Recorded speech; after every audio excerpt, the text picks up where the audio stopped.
என்ற நோக்கில் தான் அவ்வாறு அமைத்துள்ளார். ஓர் குழந்தை சிறியதாய் இருக்கும் போதே பல சாதனைகளை நிகழ்த்துவதை நாம் கேள்விப்பட்டிருப்போம். அச்சாதனை அக்குழந்தை அப்பிறவில் பெற்ற கல்வியினால் அல்ல, முப்பிறவில் பெற்ற கல்வியே இப்பிறவில் சாதிக்க வைக்கிறது என்ற மிக நுட்பமான கருத்தினை உணர்த்தும் எழுமையும் மேமா புடைத்து என்ற குரலின் மூலம் அன்றே கூறியுள்ளார். ஈன்ற பொழுதின் பெருமக்கும் தன்மகனை சான்றோன் என கேட்ட தாய்.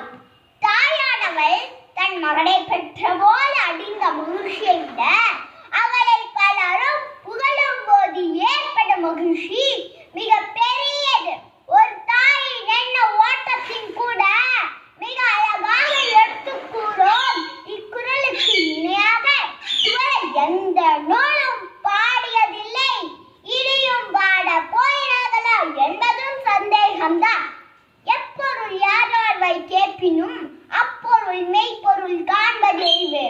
எந்த ஒரு கருத்தையும் அப்படியே ஏற்காமல் அதை பகிர்ந்து நோக்கி உள்ள தெளிவு பெற வேண்டும் என்பதே வள்ளுவரின் கொள்கை. இதிலிருந்து தமிழ் மண்ணில் தோன்றிய முதல் பகுத்தறிவாளர் நமது வள்ளுவரை என்பது யாராலும் மறுத்து கூற முடியாது. மேலை நாட்டு உணவியல் வல்லுநர்கள் ஆய்வின் மூலம் இன்றைய உணவு முறையே சைவ உணவு சிறந்தது என்று வெளியிட்டுள்ளனர். ஆனால் நமது வள்ளுவரோ புலால் உண்பது மனித நெறி அல்ல என்பதை கொல்லான் புலாலை மறுத்தானே என்ற குரலின் மூலம் அன்றே கூறியுள்ளார். அது மட்டுமல்ல, நமது தமிழக அரசும் உயிர்கொலை உயிர்பலி கூடாது என்ற சட்டம் கொண்டு வந்துள்ளதை இங்கு நான் குறிப்பிட்டு சொல்ல விரும்புகிறேன். உடலுக்கு உறுதியளிப்பதோ அன்னையின் அமலப்பால், ஆனால் உயிருக்கு உறுதியளிப்பதோ நமது வள்ளுவரின் முப்பாலே.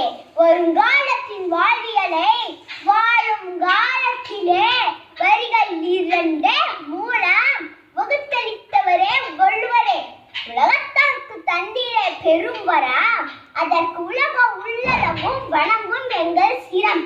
தேன் தமிழுக்கு புகழ் சேர்த்த தேவனுலாம் அதை தேசிய நுழாக்கு முயல்வதே எங்களின் சிந்தையாம்.